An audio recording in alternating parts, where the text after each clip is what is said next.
اور دل کا سکون نصیب فرمائے، آپ کی مشکلوں کو آسانی میں بدل دے اور آپ کو ہمیشہ اپنی رحمت اور حفاظت میں رکھے۔ اگر آپ کو یہ بیان پسند آیا اور آپ نے اسے آخر تک سنا تو کمنٹ میں اپنا نام ضرور لکھیں اور ماشاء اللہ، الحمدللہ اور سبحان اللہ لکھ کر اللہ تعالیٰ کے ذکر کو آگے پہنچانے میں حصہ بنے۔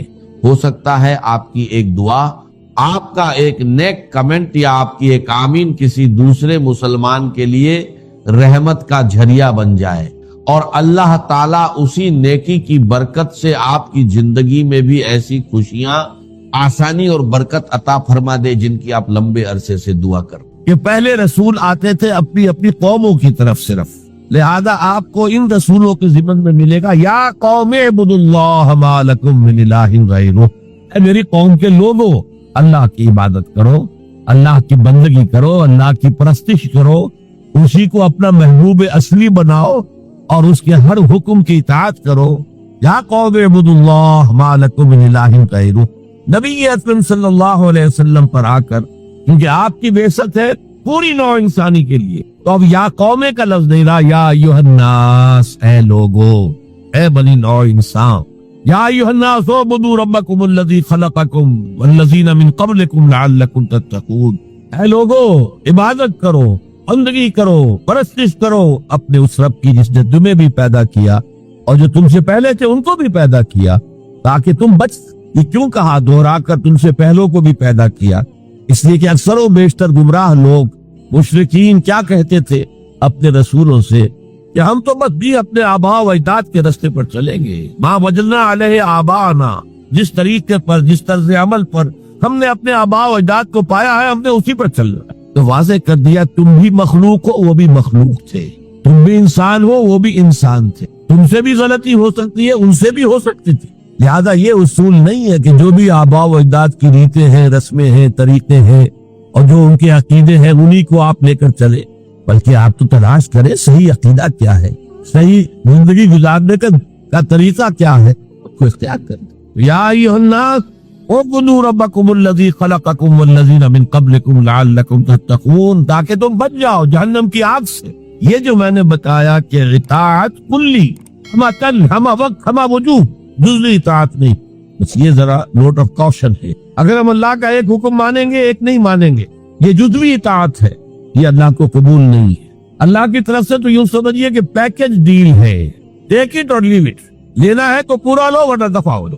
اللہ کو تمہاری ضرورت نہیں ہے، تمہیں اللہ کی ضرورت۔ یا ایھا الذین آمنوا ادخلوا فی السلم کافۃ، اے ایمان والو اسلام میں داخل ہونا ہے تو پورے کے پورے، ادھورے نہیں۔ اور سورہ بقرہ کی آیت نمبر 85 کے اندر تو وعید آئی ہے، افتؤمنون ببعض الکتاب وتکفرون ببعض، کیا تم ہماری کتاب، ہماری شریعت کے کچھ حصے کو مانتے ہو اور کچھ کو رد کرتے ہو؟ فما جزاء من یفعل ذلک منکم، تو جو کوئی بھی تم میں سے یہ روش اختیار کریں گے ان کی کوئی سزا اس کے سوا نہیں ہے، کان کھول کر سنیے، ان کی کوئی سزا اس کے سوا نہیں ہے کہ دنیا میں ذلیل و خوار کر دیے جائے اور قیامت کے دن یردون الی اشد العذاب، شدید ترین عذاب میں دھونک دیے جائیں۔ واللہ بغافل عما تعملون، اللہ غافل نہیں ہے، بے خبر نہیں ہے، لاعلم نہیں ہے اس سے کہ جو تم کر رہے۔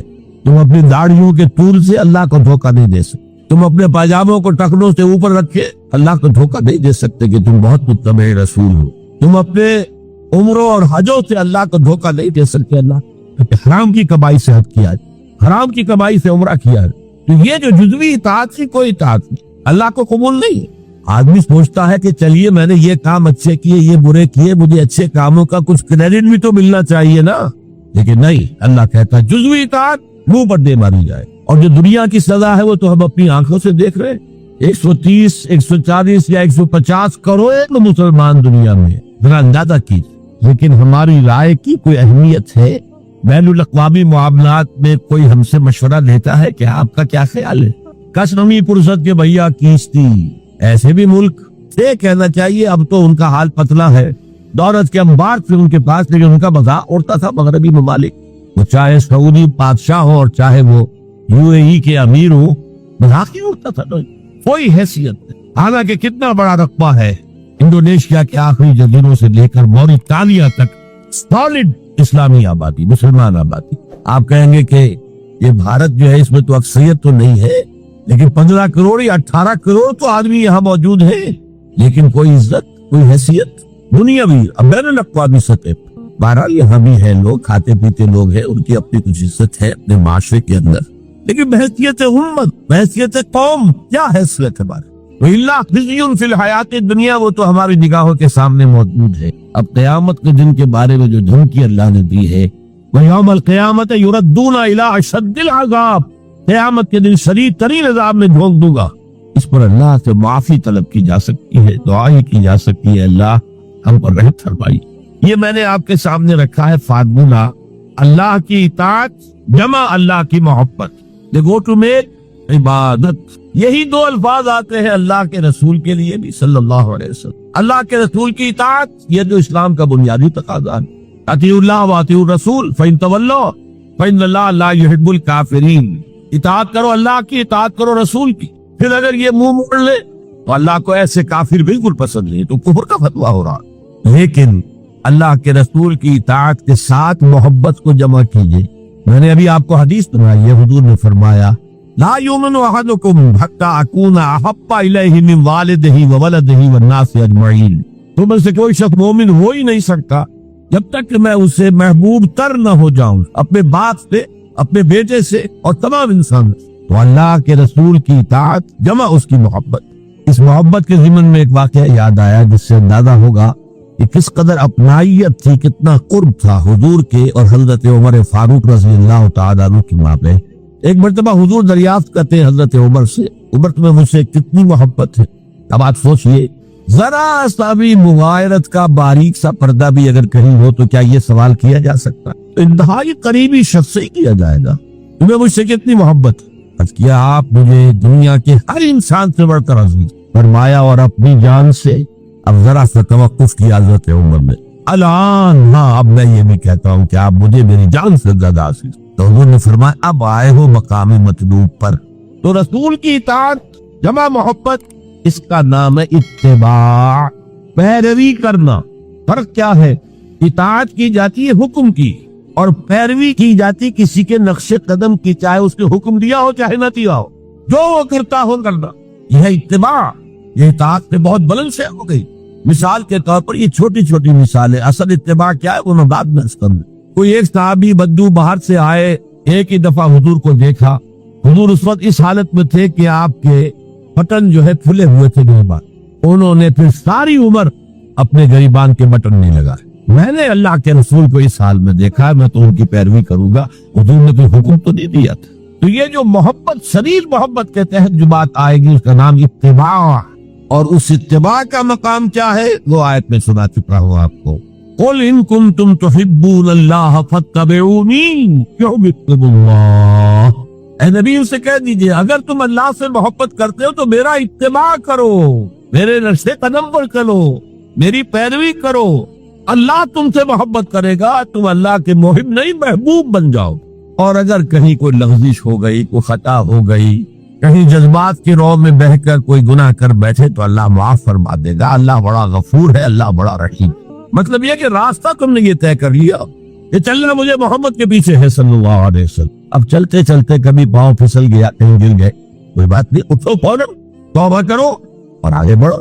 تو خطا اگر ہوتی جائے گی، کہیں لغزش ہو جائے، کہیں چلتے چلتے پاؤں پھسل جائے کیچڑ میں، یا کوئی کیلے کا چھلکا آ گیا پاؤں تلے، گر گئے، کوئی حرج نہیں، اٹھو دوبارہ، لیکن نقش قدم جو ہے محمد کا صلی اللہ علیہ وسلم اس پر چلنا۔ یہ اس اتباع کا ذکر آیا ہے سورہ اعراف کی ان آیات میں۔ آپ کو معلوم ہے کہ حضرت موسیٰ علیہ السلام کو جب تورات پر طلب کیا گیا تو کوہ طور پر تورات دینے کے لیے، تو پہلے 30 دن کے لیے بلایا تھا، پھر 10 دن کا اور اضافہ کر دیا گیا، 40 دن ہو گئے۔ فتمت میقات ربک 40 لیلہ۔ اس اسنا میں پیچھے فتنے میں مبتلا ہو گئے بنی اسرائیل۔ سامری اس نے ڈھونگ رچایا اور ایک بچڑا جو ہے وہ سونے چاندی کا بنایا وہ بچڑا ڈھال کر کھڑا کر دیا، اس میں سے کوئی تھوڑی سی آواز بھی نکلتی تھی، کوئی ایسی ہے کہ ہوا گزرتی تھی تو آواز سے آتی تھی۔ کہا یہ ہے تمہارا الہ۔ یہ تو موسیٰ تو بھول گیا کہاں گیا ہے، کوہ طور کے اوپر کس خدا سے ملنے گیا ہے، خدا تو یہ۔ اور بنی اسرائیل کے بہت سے لوگ اس فریم میں آ گئے اور بچڑے کی پوجا کر گئے۔ اب جب حضرت موسیٰ آئے، اور آپ کو معلوم ہے حضرت موسیٰ کا مزاج جلالی تھا، وہ